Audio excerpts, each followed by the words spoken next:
It's every one of our responsibilities to try to help those that are in the greatest need. On a scale of 1 to 10, how dire is the homeless situation in the Bisman area right now? Oh, wow. I'd say a 6. And I hesitate because a part of our struggle is identifying the true unmet need. Something that's even more difficult during a pandemic. Back in March, our very first reaction was to empty the shelter. Jenna Gullo, executive director of MSA United Way Homeless Shelter in the capital city, shares the roller coaster they've been on for about a year. So what we did is we moved as many people as we could into permanent housing as quickly as we could. We raised money and paid for security deposits and first month's rent, and we also had some donors that helped us with meals.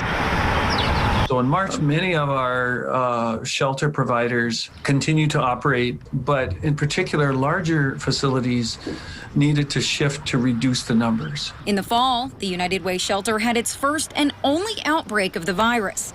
The shelter was at capacity for months, but now there are about 20 spots open. Which is pretty surprising with the cold weather that we're facing. We've been able to get people directly into the congregate shelter because of rapid testing is becoming more available. Heinert hopes for even more rapid testing actually at the shelters in the near future.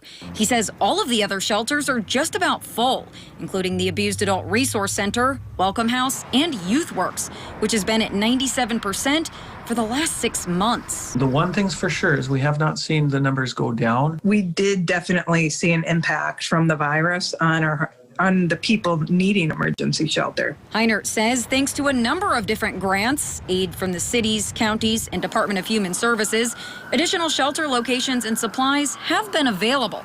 But Heinert fears when the pandemic passes and the funding goes away, things could get even worse. I see a year from now us still having conversations about some of the financial impacts on our community and on homeless individuals. And we might not see some of the individuals really hit rock bottom until later in the pandemic. Reporting for KX News in the capital city, Renee Cooper.